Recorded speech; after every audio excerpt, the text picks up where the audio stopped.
L'ambassadeur de France au Niger est-il pris en otage par les militaires putschistes sur place? C'est ce qu'affirme en tout cas Emmanuel Macron.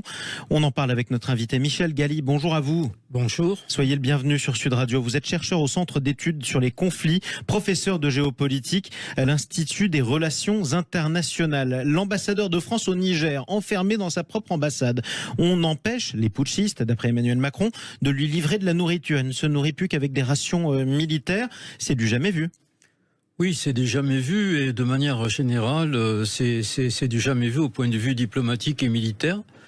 Parce que, de manière générale, la politique de l'État français, c'est de reconnaître les États en diplomatie et non les régimes qui, par définition, se succèdent.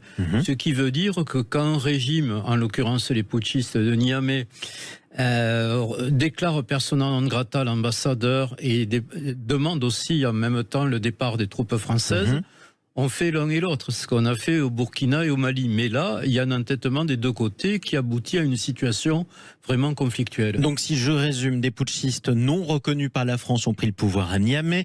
Ils prennent aussi en quelque sorte en otage le président déchu Bazoum.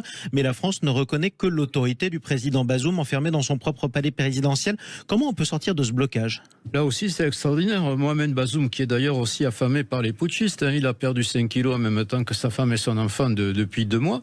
Il communique tous les jours avec Emmanuel Macron et le reste de la planète. Et pour autant, donc, il n'y a pas de gouvernement, vraiment, il n'y a pas d'élection. Donc, on est dans un entre-deux qui n'est pas facile. Il y a des tas de négociations et d'intermédiaires qui essaient de régler la situation. Le Premier ministre, la Minzei, le Premier ministre civil qui a été nommé il y a un mois, dit que la France a accepté un départ partiel de ses militaires.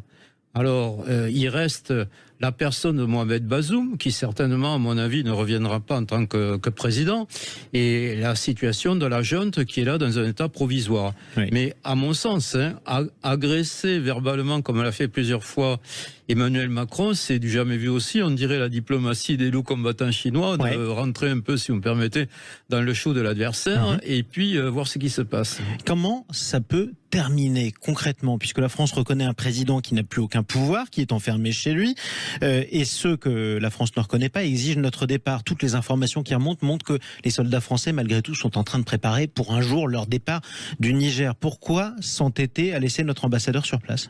Bon, il y a quelque chose de sympathique sur le plan des relations personnelles. Peut-être c'est l'amitié ou l'estime qu'a Emmanuel Macron pour Mohamed Bazoum, qui est président qui a été élu par le peuple nigérien, on le rappelle. À 55%, il y a 3 ans, tout à fait. Qui est docteur en philosophie, qui est un intellectuel et un politique estimable.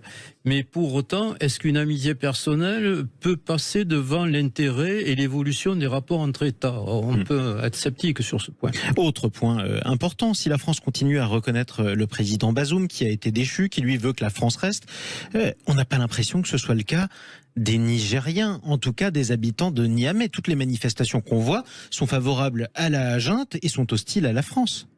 Oui, tout à fait. Alors, il y a des manœuvres d'influence. Vous savez que Wagner avait et a toujours, une certaine mesure, sa fermatrole et puis ses profils cachés pro-russes et anti-français. Mais il y a aussi des militants sincères qui manifestent tous les jours, même la nuit d'ailleurs, devant la base militaire et l'ambassade française. Il y a eu le premier jour et récemment en province des manifestants pro-Bazoum qui tiennent à rétablir un peu son autorité, mais l'ensemble de la population, surtout dans les quartiers populaires, est plutôt favorable à la junte. Dernière question, et elle est très importante, comment ça peut finir? Parce qu'on a 2 solutions. Soit la France agit par la force, restaure le président Bazoum, ça n'a pas l'air du tout d'être d'actualité, et en même temps libère son ambassadeur, soit au contraire, elle finit par céder, laisse partir son ambassadeur et elle montrera au monde qu'elle a cédé. Oui, ça serait un carnage à l'intervention dans une capitale hostile. Évidemment. À mon avis, même avec l'appui de la CEDEAO, ça serait un massacre. Et puis illégitime. Tout à fait. Il faut une solution de transition. Il y a un dicton du Quai d'Orsay qui est assez amusant, qui dit en gros que si c'est pour faire n'importe quoi, laissez-le faire aux diplomates du Quai, ils ont l'habitude. Mais je dirais qu'effectivement, il faut peut-être moins de déclarations publiques, surtout agressives, des deux côtés, et une solution, comme vous avez dit, de transaction, de négociation, comme de rappeler l'ambassadeur et de préparer le départ progressif des troupes françaises. C'est-à-dire céder publiquement devant ceux qu'on aura quasiment injuriés publiquement pendant des mois, c'est-à-dire la junte. C'est ça, il faut une solution où tous les deux partis sauvent la face, en quelque sorte, on ne peut que l'espérer. Ouais,